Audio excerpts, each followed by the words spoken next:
अस्सलाम वालेकुम। तो आज की वीडियो में आप लोगों को बताने वाला हूँ कि हम सिमेट्री के ज़रिए कैसे बता सकते हैं कि हमारा मॉलिक्यूल जो है वो ऑप्टिकली एक्टिव है या फिर वो पोलर है या नॉन पोलर है। ठीक है, तो इसके लिए सबसे पहले आप देखें कि अगर मेरा मॉलिक्यूल है क्या है, ऑप्टिकली एक्टिव या कायरल है। ठीक है, ऑप्टिकली एक्टिव मॉलिक्यूल और कायरल मॉलिक्यूल एक ही होते हैं। ठीक है, तो हमारे पास हमने बात की कि अगर हमारा मॉलिक्यूल क्या है, ऑप्टिकली एक्टिव है यानी कि कायरल है, तो इस केस में उसके पास कोई भी एस एन एक्सिस एग्जिस्ट नहीं करना चाहिए, यानी हमारे मॉलिक्यूल में improper axis of rotation exist नहीं करना चाहिए। ठीक है, अगली बात यह है कि it should not have reflection plane, उसमें सिग्मा भी एग्जिस्ट नहीं करना चाहिए, और it should not have inversion, और उसमें इन्वर्जन भी नहीं होना चाहिए। ठीक है, और अगर हमारा मॉलिक्यूल जो वो नॉट कायरल है, तो नॉट कायरल के केस में देखें it contains perpendicular n C two axis. ठीक है, यानी कि उसके पास D n D n h और डी एन डी हो। ठीक है, या फिर it belongs to T and O, tetrahedral या ऑक्टाहेड्रल में। अब ये आपको ऐसा समझ आएगा कि अगर मैं इसकी एग्जांपल बताता हूँ, अमोनिया की एग्जांपल चले ले लेते हैं। अमोनिया कैसा होता है हमारा स्ट्रक्चर? अमोनिया स्ट्रक्चर होता है हमारा बिल्कुल इस तरह से। ठीक है, अब अमोनिया को देखें कि अमोनिया के अंदर हमारे पास क्या ये ऑप्टिकली एक्टिव है या ऑप्टिकली एक्टिव नहीं है। तो इस केस में देखें कि अमोनिया जो है इसमें हमारे पास सबसे पहले देखें एस एन एक्सिस एग्जिस्ट करता है अमोनिया में? नहीं, कोई एस एन एक्सिस एग्जिस्ट नहीं करता। फिर देखें क्या इसमें रिफ्लेक्शन प्लेन एग्जिस्ट करता है? तो हाँ जी, इसमें 3 रिफ्लेक्शन प्लेन एग्जिस्ट करते हैं, क्योंकि हमने पढ़ा हुआ है ना कि हमारे पास एक इस वाले के लॉन्ग, एक इस वाले के लॉन्ग और इस वाले के लॉन्ग, हमारे पास 3 रिफ्लेक्शन प्लेन एग्जिस्ट करते हैं। तो मैं क्या कहूँगा, अमोनिया मेरा नॉट कायरल, अमोनिया मेरा जो है किसकी एग्जाम्पल में आता है? नॉट कायरल की एग्जाम्पल में आएगा। ठीक है, अब मैं एग्जाम्पल लेता हूँ अगली BF3 की। ठीक है, अब मैं BF3 की एग्जाम्पल लेके आपको बताता हूँ कि हमारे पास ये क्या सीन है। अब देखें BF3 के केस में हमारे पास क्या है कि मेरे पास सबसे पहले देखना है कि मेरे पास एस एन एक्सिस एग्जिस्ट करता है। तो देखें यहाँ पे तो मेरा एस एन एक्सिस स्टार्ट में एग्जिस्ट करता है ना, हमारे पास S3 एक्सिस एग्जिस्ट करता है। तो आपको पता चल गया कि हमारा ये कायरल नहीं है, तो हमारा क्या है, नॉन कायरल ही है। ठीक है, तो ये हो गया हमारा केस, अगर हमारा जो है कायरल है या नहीं है।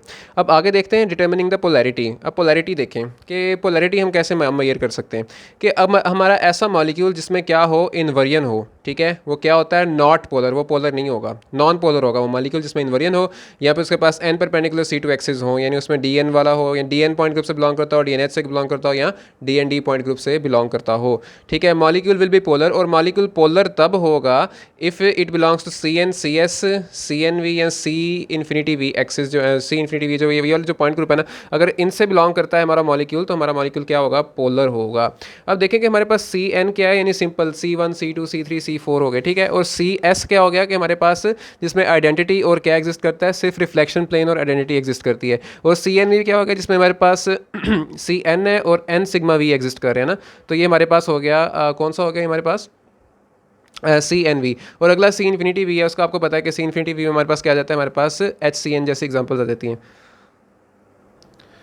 फिर अगली बात हमने देखनी है कि हमारे पास देखें सी एन होता है, इसमें हमारे पास क्या होगा, कोई सिग्मा प्लेन नहीं होगा। ठीक है, अब देखें कि हमारे पास जो सी एन होता है ना, और सी एन वी जो ग्रुप होते हैं, ठीक है, इस तरह के जो ग्रुप होते हैं, इसमें हमारे पास जो होता है ना क्या कहते हैं उसको, डाइपोल मोमेंट। जाहिर बात है अगर पोलर है तो पोलर मॉलिक्यूल का डाइपोल मोमेंट भी होगा। तो डाइपोल मोमेंट किसके अलॉन्ग होता है, हमारा हमारा प्रिंसिपल एक्सिस जो होता है ना, सी एन एक्सिस, उसके अलॉन्ग हमारा डाइपोल मोमेंट होता है सी एन और सी एन वी में।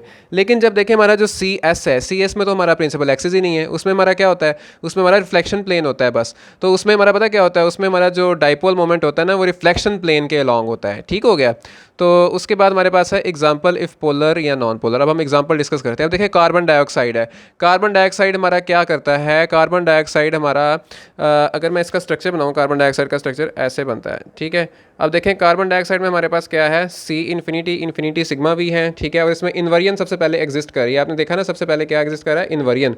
तो जब इसमें इन्वर्जन एग्जिस्ट कर रही है तो ये क्या हुआ, नॉट पोलर, तो ये हमारा पोलर नहीं है। जब इन्वर्जन एग्जिस्ट करिए तो ये हमारा पोलर नहीं है।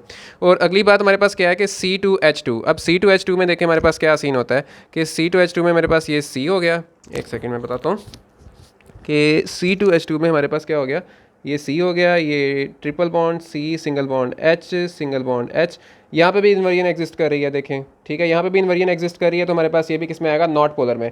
अब हम बात करते हैं CH4 की। ठीक है, अब CH4 की बात करें तो CH4 कैसा होता है, टेट्राहेड्रल होता है। ठीक है, एक हाइड्रोजन ऊपर होता है, और बाकी क्या होता है कि हमारे पास एक हाइड्रोजन जो होगा इसके अलॉन्ग ऐसे होगा, एक हाइड्रोजन सामने होगा, और एक हाइड्रोजन हमारा बैक साइड पे इस तरह से पड़ा हुआ होगा। ये हमारा होता है क्या कहते हैं उसमें, मीथेन। अब मीथेन में देखें कि हमारे पास क्या है, सबसे पहले देखें क्या इसमें इन्वर्जन एग्जिस्ट करती है, नहीं इसमें इन्वर्जन एग्जिस्ट नहीं करती। फिर देखें क्या इसमें n परपेंडिकुलर C2 एक्सिस हैं, तो इसमें जो है हमारे पास n परपेंडिकुलर C2 एक्सिस आ जाते हैं, तो जिस वजह से हमारे पास ये वाला ग्रुप जो है ये भी हमारे पास वो उसमें नहीं आता, क्या कहते हैं, पोलर में नहीं आता, ये भी हमारा नॉट पोलर होगा। तो इस तरह से हम मॉलिक्यूल्स का पता लगा सकते हैं कि हमारा कौन सा पोलर है, कौन सा नॉन पोलर है। इसी तरह हम मतलब पता लगा सकते हैं हमारा मॉलिक्यूल कौन सा कायरल है, कौन सा ए कायरल है, कौन सा ऑप्टिकली एक्टिव है और कौन सा ऑप्टिकली एक्टिव नहीं है। तो इस तरह अगर हमारे पास और भी कितनी सारी एग्जांपल्स हैं, लाइक हमने AX2 AX3 टाइप पढ़े हुए हैं, तो ये सब जो है ना चीज़ें उन पर भी अप्लाई हो सकती हैं। तो इन सब पॉइंट्स को माइंड में रखना है, इनसे बहुत अच्छे क्वेश्चन आते होते हैं और बहुत कॉन्सेप्चुअल क्वेश्चन भी आते होते हैं। तो मिलते हैं इंशाल्लाह नेक्स्ट वीडियो में, फ़िलहाल के लिए अल्लाह हाफिज़।